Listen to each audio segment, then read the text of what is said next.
back to make a savoury version of our beloved quinoa. And we're going to put some really yummy ingredients into this lighter, the white quinoa, as opposed to the red one as we did earlier. So what are we doing with it, Sammy? Okay, Jess, so you love quinoa and you have it how many times a week?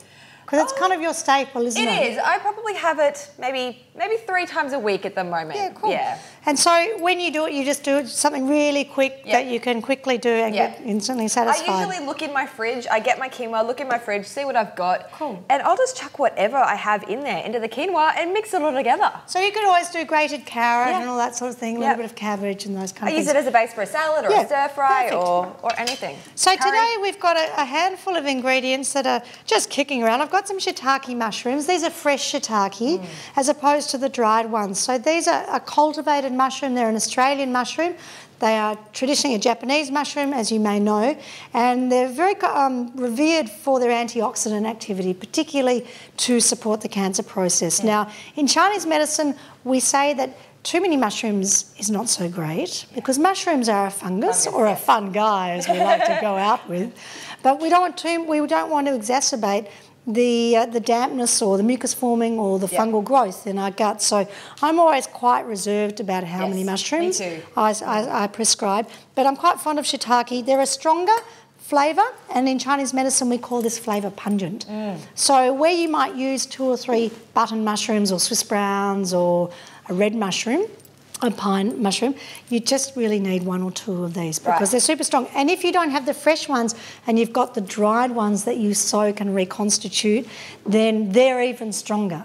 So you kind of just be mindful of that. So we'll just do a little slice of these mushrooms. Now, I prefer to have a really sharp knife for mushrooms because they're kind of bouncy, aren't they? And you don't want them too thick. They're like vegan meat. Really? They are like vegan meat. It's like vegan meat. Okay, meat for vegetarians. Yes, which we should also say with the quinoa. The quinoa is super high in protein, which makes it a great alternative for veggies. For veggies, absolutely. Like myself. And the thing about mushrooms is that they contain vitamin B12, and a lot of our vegetarian friends don't get enough B12 in their diet. So the fermented foods, the fermented foods, and we'll talk about the vinegar in front of us in a moment, are really important to help to make something called the intrinsic factor, which facilitates the uptake of hemoglobin. That's right. It's true. I could have made that up. That was a lot of big words. Moving right along. This is celery. So a little bit of celery, or celery if you're really well paid. Nang, nang, nang, nang, nang, nang, nang, nang, nang. And this will give it the crunch factor that we know and love. We like some crunch. And what I've learned in my many moons of teaching cooking is that people desire texture. They want mouthfeel. You know, when they think they want chocolate and all chocolate with nuts and all that sort of thing, they actually want something to chew on. And that whole phrase of, I want to go home and chew over that, is actually quite relevant to our whole nutritional status, you know. If we have too much processed food, there's nothing to sink your teeth into. So I'm big on putting mouthfeel and chewable things. So the crunch factor is really important. So we've got quinoa, shiitake mushrooms, celery, a little bit of ginger here. Yum. Now, I'd normally do that with the back of a spoon, but I don't have a little taste. I do. I've got one right here. So clean the ginger up with a teaspoon. I never know what kitchen I'm in and where everything is, but it just so happened it was a... Clever. How about that? I've never known that you could do that. Yes, so this is a great little tip. It really is. So you can still keep the rest of the ginger, but just use... That's right. When I chop the That's right. Exactly. So where you get kind of the knobbly bits, it's another technical term, you just need to kind of manoeuvre around that.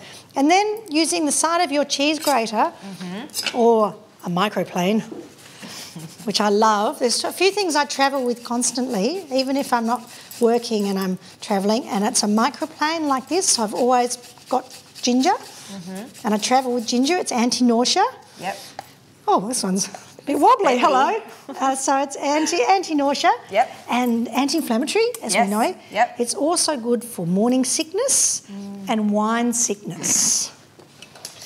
True. And do you know that if you hold on to ginger, it's very calming.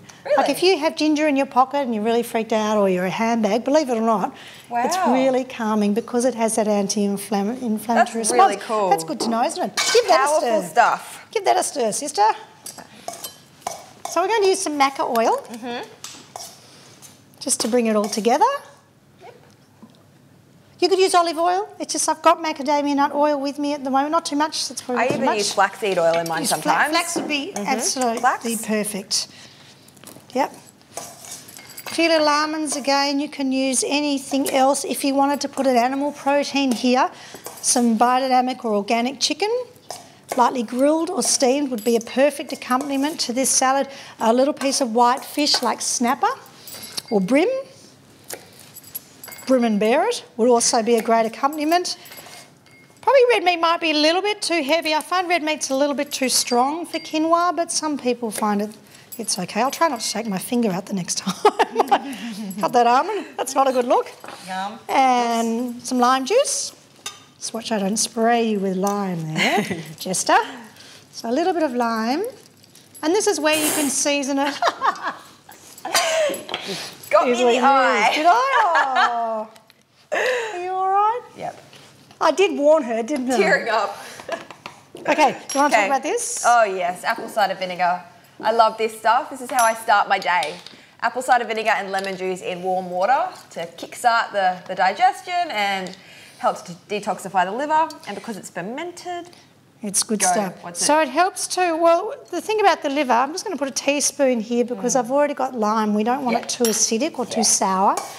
So it helps to increase or stimulate the flow of bile, which helps to move and improve your liver function first thing in the morning, or you might like to have it 3 times a day before you eat. Meals. So it also stimulates the production of hydrochloric acid in the gut, and in turn that's going to warm up your digestive fire, your agni as we say in yoga, and get everything ready for the day's digestion. Really important. And again, being a fermented food, very rich in vitamin B12 and all the other attributes that fermented foods have. And during the course of this series, we've been looking at fermented foods in a couple of our segments. And it's also alkalising, isn't it? It is so alkalising. It's acidic out of the body, alkalising in the body. Like lemons and limes, which I've always found really interesting. Yeah. You know, how can it be such an acidic, particularly vinegar, and then it alkalises? And elements of wine also have that effect. You know, people say, what about the French paradox? If you drink wine and then you eat all that French food, the wine was in small amounts, you know, in maybe a couple of 100 mils, has that alkaline reaction. Obviously too much then has an acidic reaction.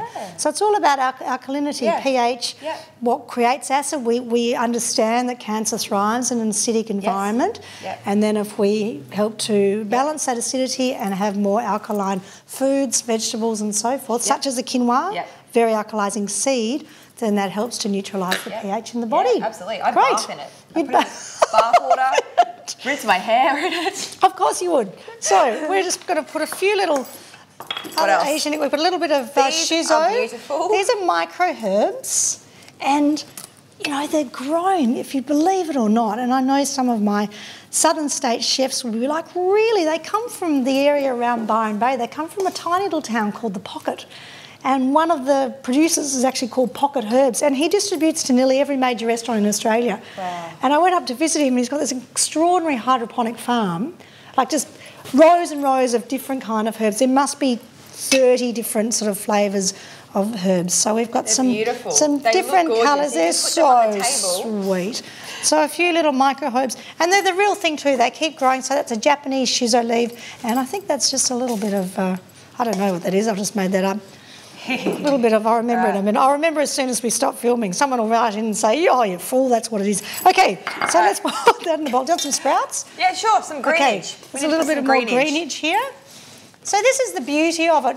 If you've just got some spinach or some lettuce that you want to use up, kale, preferably something with a little bit more power. Grab a spoon to taste. Then certainly incorporate that in. There's a little bowl for you. Yep. And I sometimes put spices in mine, curry, turmeric. Nice one. Yum, yum. So turmeric's the bee's knees. That's the top of my healing foods list. So certainly a little pinch of turmeric or cayenne pepper if you like the chilli flavour, the metabolic speedster. Yeah. What do you reckon?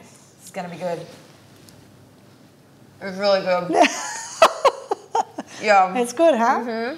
Tamari, you could put a little bit of tamari through there.